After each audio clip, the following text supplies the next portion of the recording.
बाप्पाच्या विसर्जनासाठी काही तासांचाच मुहूर्त, या शुभ मुहूर्तावर करा गणपती विसर्जन. पहा विधी आणि वेळ. अनंत चतुर्दशीच्या दिवशी गणेश विसर्जन करून बाप्पाला निरोप दिला जातो. घरोघरी ज्यांनी गणपतीची स्थापना केली आहे ते बाप्पाला विसर्जनाने निरोप देतात. या उत्सवाची गणेश चतुर्थीला सुरुवात होते आणि अनंत चतुर्दशीला गणेशोत्सव संपतो. यावेळेस अनंत चतुर्दशी 6 सप्टेंबर 2025 शनिवार या दिवशी आहे. अनंत चतुर्दशीला गणपती बाप्पाची पूजा करतात आणि त्यांना निरोप देतात.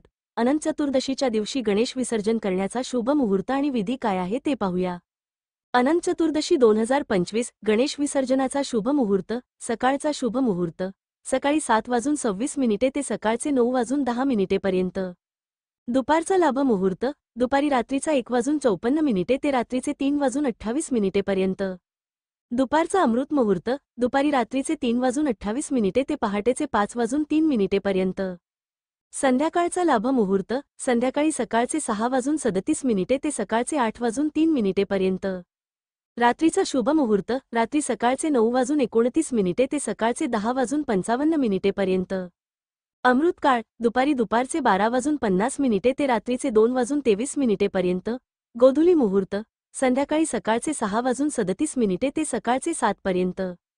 गणेश विसर्जनाची पद्धत. गणेश विसर्जनाच्या दिवशी विधिवत पूजा झाल्यावर घरात हवन करा.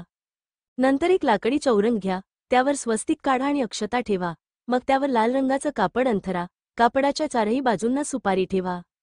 मग जयघोष करत गणपतीची मूर्ती या चौरंगावर ठेवा. गणपतीची पुन्हा आरती करा आणि त्यांना नैवेद्य दाखवा. त्यांच्यासमोर फळ आणि मोदक ठेवा. गणपतीला नवीन वस्त्र घाला. गणपती बाप्पाला प्रार्थना करा. पूजेत काही चूक झाली असल्यास माफी मागा. मग गणपतीच्या उजव्या कानात तुमची इच्छा सांगा आणि जयघोष करत बाप्पाला आपल्या पूर्ण घरात फिरवा. आपले घर त्यांना दाखवा. मग बाप्पाला विसर्जनाच्या ठिकाणी घेऊन जा. विसर्जनाच्या वेळेस गणपतीची कापूर आरती करा. मग त्यांचं विसर्जन करा. जिथे विसर्जन कराल तिथली माती घरी आणा आणि देवघरात किंवा स्वच्छ ठिकाणी ती ठेवा.